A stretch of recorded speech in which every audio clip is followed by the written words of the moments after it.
Halo teman-teman, sekarang kita akan membuat pavlova. Kunci utamanya yang pertama yaitu telur.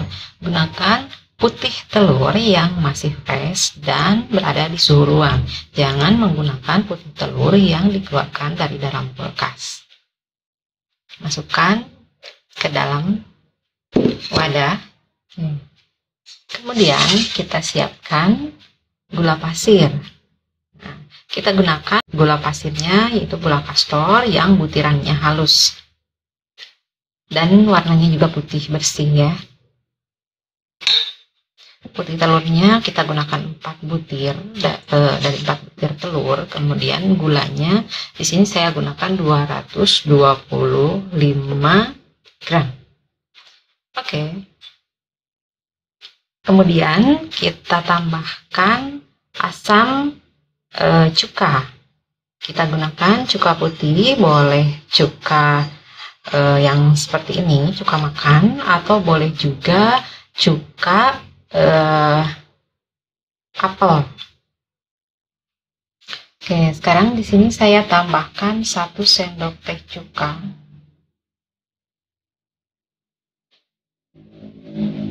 Ini 1 sendok teh cukanya, masukkan aja ke dalam gula.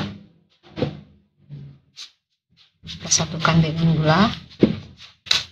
Seperti ini. Ini untuk mengikat supaya telurnya nanti mengembang dengan sempurna pada saat pengocokan. Ini untuk mencegah gagal dalam pengocokan saat memasukkan gula ke dalam putih telur. Oke, seperti ini. Ini gula yang dipilih harus gula kastor. Gula kastor itu butirannya benar-benar halus. Gula pasir tapi dia butirannya halus ya. Oke. Kalau sudah, di sini kita akan tambahkan tepung maizena atau tepung jagung, tapi jagung ya. Di sini saya punya 2 sendok teh tepung maizena. Kita masukkan 2 sendok teh tepung maizena ke dalam gula. Oke, ini sudah diayak ya.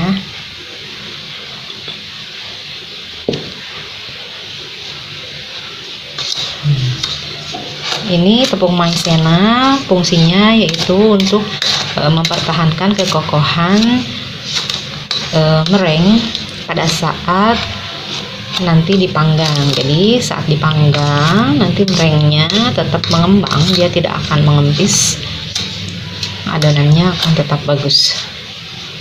Oke, sudah.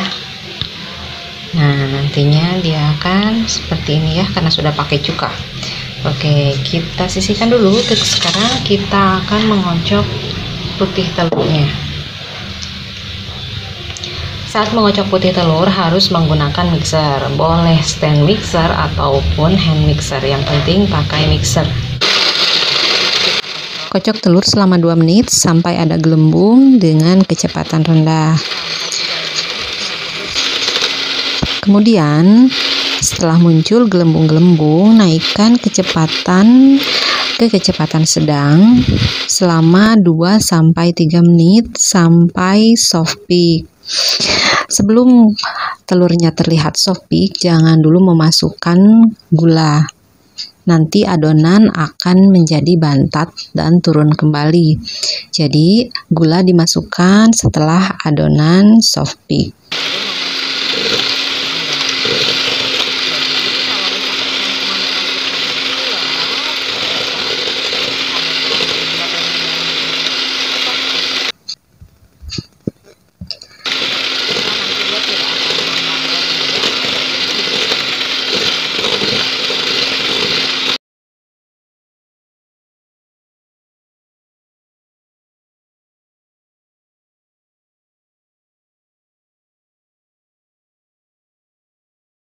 Setelah adonan menjadi soft peak, masukkan gula 1 sendok demi 1 sendok supaya tercampur rata. Nah, fungsi campuran cuka dan tepung maizena pada gula yaitu untuk menjaga kestabilan telur pada saat pengocokan. Jadi telurnya tidak akan turun. Kemudian, selain itu tepung maizena juga berfungsi untuk menjaga kestabilan meringue atau adonan telur ini pada saat proses pemanggangan supaya nanti setelah dipanggang mengembang dan tidak turun kembali.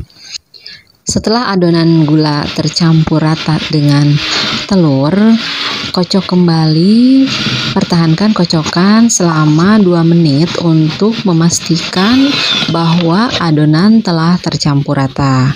Kemudian matikan mixer dan siapkan loyang. Teman-teman bisa lihat adonannya shiny ya. Oke, dia sangat bagus.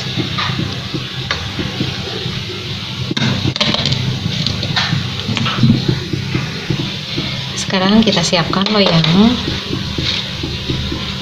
Nah, ini kita siapkan loyang untuk dipanggang. Di sini saya pakai loyang ukuran 24 cm yang sudah dialasi dengan baking paper. Kemudian masukkan meringuenya. Kita akan masukkan meringuenya. Coba lihat ini meringuenya. Wow, bagus banget ya, shiny. Nah, simpan tata di atas loyang yang sudah dialasi dengan baking paper. Ini bentuk bulat ya.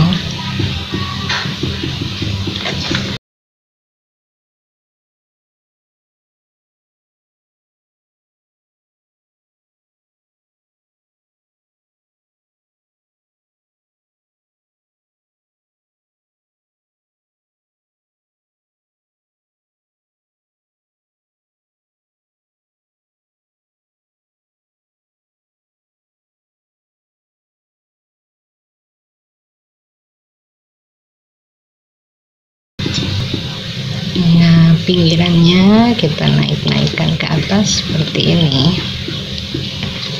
Oke. Sementara tengahnya kita buat cekungan di tengah. Kemudian kita panggang selama 90 menit dengan suhu 125 derajat Celcius di oven yang sebelumnya sudah dipanaskan dulu. Kemudian kita kecilkan suhunya menjadi 125 derajat Celcius, lalu panggang.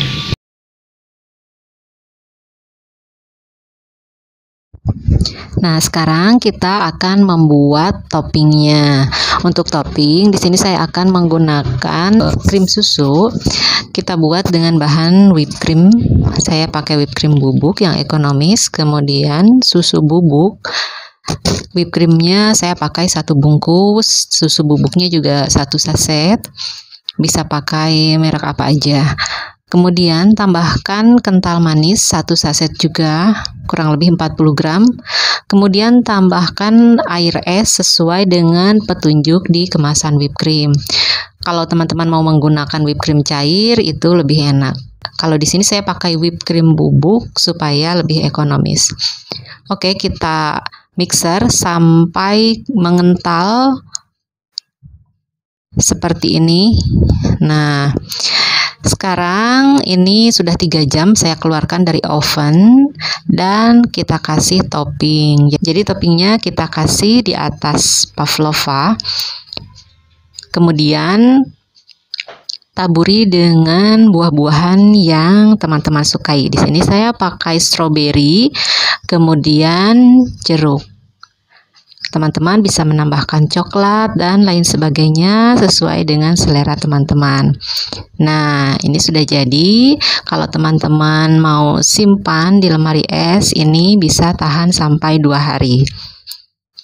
Oke. Ini rasanya garing di luar, crispy di luar, dan lembut di dalam. Oke, sekarang kita lihat. Nah, ini pavlovanya, teman-teman bisa lihat lapisan dalamnya ada putih telur yang masih putih.